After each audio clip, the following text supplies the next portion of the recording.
I would say what is happening in our schools, the killing in particular, is a reflection of our society, what the kind of society we become. Tingin mo, Doc, nung panahon nung mga nagdaang panahon, yung disiplina, kung i-apply ngayon, ay mangyayari kaya ito? Kasi ngayon, Doc, pag may mga involved na disiplina, pwede kang harangin at sabihin child abuse eh. Pero nung mga unang panahon, Doc, di ba? Yung stick and carrot approach, epektibo eh. Nabibigyan ng takot yung bata na gumawa ng masama dahil may paglalagyan siya. Pero ngayon, Doc, iba na po ang dynamics ng mga kabataan ngayon. Mayroon na kasing batas na on child abuse eh. So kaya yung mga estudyante, mga iba, they are taking advantage of this. Parang they feel so empowered and entitled. Kaya minsan, they are going out of bounds. Pero para sa akin, you can discipline without necessarily resorting to corporal punishment or violence by just merely touching the hearts of students. Kasi ako'y guro din eh. Hindi ko naranasan talaga yung nag-disrespect yung estudyante sa akin. O ako'y nagtuturo pa. Hanggang ngayon, actually, nagtuturo pa ako pero sa graduate school na. Hindi na sa basic education or sa college, sa graduate school. So, it's not really a problem kasi mga professionals na lahat yan.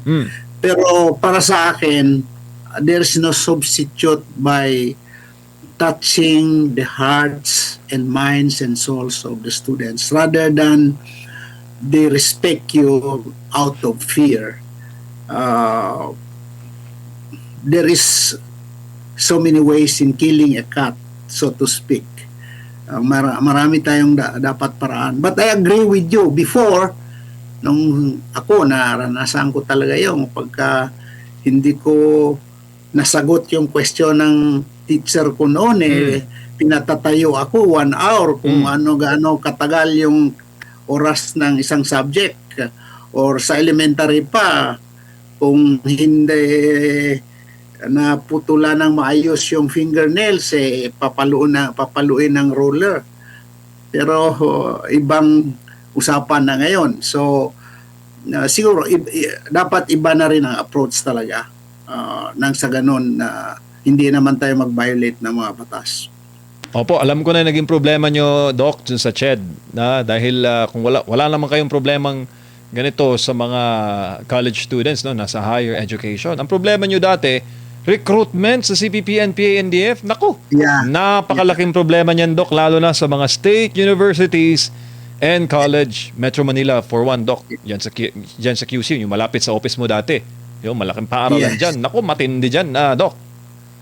Kaya ako'y nagkaroon talaga ng encouragement na introduce yung CMO number 1 series of 2019 nang sa ganon yung peace education integrated sa lahat ng subjects sa kolehiyo, or it can stand as an elective subject, a standalone elective subject, and reinforced by the establishment or creation of mga peace clubs in different schools rather than joining the left-leaning groups. Nagkakaroon sila ng mga peace clubs at pinag-uusapan kung ano yung maganda para sa mga eskwelahan nila. At mayroon din tayong mga peace monuments. Ito naman ay just to call their attention kung parang kung napapadaan sila sa peace monuments, which is also being considered as peace shrine, then they will be reminded of the importance of peace education. Opo. So, ginawa natin yan. Ewan ko kung ginagawa pa rin ngayon, pero nandyan pa naman yung mga peace monuments na ginawa natin dati. Opo. Doc, gaano pa ninyo pinilabanan noon ng recruitment sa CPP, NPA, NDF, especially in those far-flung areas lalo na doon sa mga liblib, mga lalayo po na state universities and colleges noong panahon ni PRD. Doc, gano kayo ka-stricto noon? Tuloy-tuloy yung campaign. Tulad ng naibanggit mo kanina, na wala silang mapapalihis lang sila ng landas kung ganun ang ginagawa nila. And yun. Ironically, yung mga far-flung areas, hindi masyadong penetrated ng mga left-leaning groups. Only you can count by your fingers.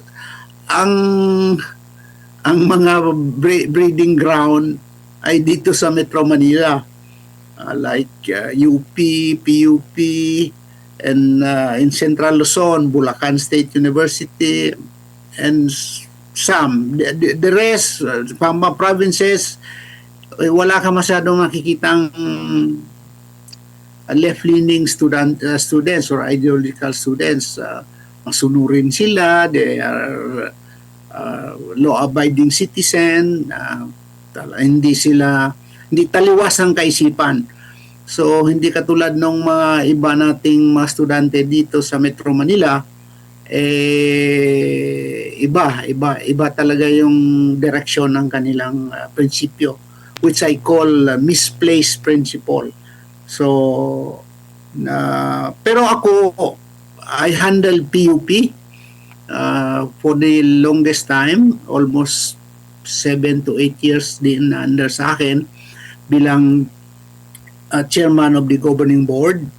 At maybe because nagturo din ako dyan, hanggang ngayon, tuturo din ako, wala naman masyadong recruitment nangyari during our time. Especially when President Rodrigo Duterte was the president. Opo. Alam mo, Doc, bakit namin nababanggit yung Massive Information Campaign laban sa CPP? Maalala kasi namin dito sa SMNI, dito po kasi nabuo yung programang Laban Kasama ang Bayan. Imagine mo, Doc, 3 hours a day, 5 days a week. So kung susumahin mo ngayong gastos ng network noon for that free program na binigay ni Pastor Paulo C. Kibuloy sa Laban Kasama ang Bayan, it would amount to 2 billion pesos. Dok, ganun yung kalaki yung perang inilaan. Kasi libre yung programa na yun para sa gobyerno. Araw-araw walang ginawa, Dok. Bombahin ng impormasyon laban po sa CPP, NPA, NDF at ang mga guest, Dok, mga katutubo na ni-recruit. Iba't ibang mga former rebels nagsasalita ng kanilang personal experience at may warfare sa ground, meron ding warfare sa impormasyon. Kaya epektibo, Dok, ang naging hakbang noon. Ewan ko lang kung ang gains noon ay napagpapatuloy po ngayon, Dok. Hindi na ako masyadong in touch with CHED ngayon kung mayroon pa rin talaga silang serious honest to goodness program campaign to discourage students from joining the NPA sa ngayon. Pero during our time, talagang ginagawa namin yan. At yes, alam ko yung programa ninyo. Kaya nga, medyo napasama pa yata yung SMNI tungkol dyan. At lalo na si Pastor Kibuloy dahil ibang tingin sa SMNI. So, yeah, dapat talaga, lalo na yung mga nandito sa Metro Manila na mga eskwelahan, iba talaga. Kaya yung ibang parents takot na sila pa-enroll ng mga anak nila sa UP, for example, PUP also for that matter. Kasi hindi ko alam, minsan may mga, sabi nila, may mga professors din na talagang sila yung nag-uudyok pa sa mga estudyante para kalabanin yung gobyerno. To think na they are supposed to be the sinasabi nila scholar ng bayan, no? Free na nga yung tuition, free na yung higher education, tapos ganun pa yung gagawin nila instead na mag-contribute na lang sila kung anong maitutulong nila sa bansa natin. Opo. So yun ang nakakalungkot. Opo, kaya nga, Doc, hindi na kami nagtataka kung sino itong mga personalidad na banat ng banat kay Pastor. Sino ba itong mga takot-takot sa kanya pong impluensya na sinasabi po na ni Katiting raw po na impluensya, wala daw dapat matira sa Pilipinas. Sila po yung mga kumakampi, left-leaning na mga personalidad, mga mambabatas. Sino po ba yung mga talagang tinamaan sa anti-insurgency campaign ng Duterte government via SMNI sa kanya pong programang Laban Kasamang Bayan through Pastor? Yung pong mga makakaliwa na Tama. nandito pa rin ngayon sa gobyerno. Kaya pag may balita against Pastor, sinasakyan nila at bumabanat sila doon po sa anggulong yon kasi nga revenge ang sadya, Doc.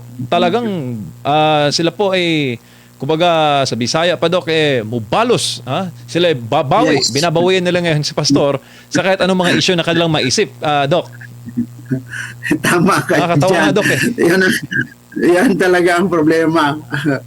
Kung sino pa yung matuwid, yun pa ang mali. Kasi tulad ng naibabanggit natin palagi,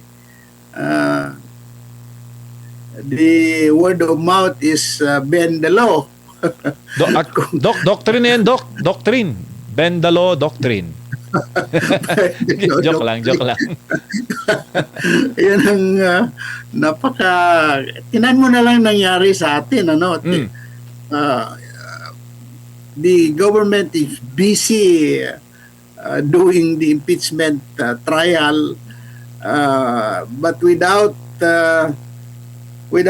pursuing the mastermind insofar as the flood control scandal is concerned. Wala, iba talaga. So minsan ayaw ko naman ma-discourage, pero dahil dapat tuloy lang ang laban. Pero kasi in a democracy, sinasabi na the government is for the people, by the people, Correct. and of the people. Correct. Pero ang nangyayari ngayon, ang api, ang taong bayan, kasi nag-aabuso yung mga karamihan sa ating mga leaders. So, saan pupunta yung taong bayan? Yun ang nakakalungkot. Kaya yung media must play a great role. Yung mga media na hindi, alam mo na hindi na-influensahan, no? Mahirap na, pero marami nagsasabi na ganito, ganyan. Kasi wala nang masasandalan yung tao kundi yung media. Kaya minsan ang tao, social media na lang ang pag-asa nila. Kaya kung saan ano-ano na lang mababasa mo rin na mga posts, mga indignation ng mga tao. Kasi kung i-elevate naman nila yung concern nila sa government, parang hindi naman sila pinakikinggan. Opo, flood control nga lang, wala pong resulta. Doc, ano po ang mensahe nyo sa ating pong mga kababayan on a Friday evening na ating pong napag-uusapan yung mga dapat na hakbang ng DepEd, dapat na hakbang po para po maiwasan pa itong mga sunod-sunod po na school-related violence na ngayon lang po umusbong, Doc, no? Ngayon lang po ito umusbong ng mga balita at hindi lang po talagang karahasan. Patayan po ang nangyayari sa mga eskwelahan na dapat po sana is safe zones sa mga kabataan. Yeah, I would say what is happening in our schools, the killing in particular, is a reflection of our society, what the kind of society we become. So it's very disheartening na ang mga estudyante, instead na sila ay mag-aral at ma-educate, iba ang ginagawa, kundi patayin mo pa yung kapwa mong estudyante na wala namang klarong dahilan. So maybe because contributory factor dito ay nakikita nila sa ating mga leaders na parang wala namang patutunguhan din kumbaga, kung if ang line of thinking is leading by example, wala siguro nakikita yung mga estudyante na medyo matitino na mga leaders. Meron naman, pero maraming talagang kaiba. So, ayaw kong sabihin na nagiging normal na yung pangyayaring ganyan, pero nakakatakot, nakakalungkot talaga. So, para sa akin, tulad ng sa post ko, I hope we can move from curative peace to preventive peace. And we have to take a serious look and review and even implementation of the values-oriented education in our country, nang sa ganun ay ma-prevent natin ang mga pangyayaring patayan sa loob ng mga eskwelahan kung ang mga estudyante natin ay na-embed sa kanilang puso, kaisipan at kaluluwa yung kahalagahan ng pakikapwa-tao, respect for human dignity, respect, takot sa Diyos especially. Dapat yun ang mamayani sa puso ng mga estudyante, mga guro at sa ating mga leaders. So, ako'y nagpapasalamat dito sa iyong programa at may pabatid natin ang kunting kuro-kuro natin sa mga pangyayari na nakakagimbal sa gitna ng ating lipunan sa mga panahon na to.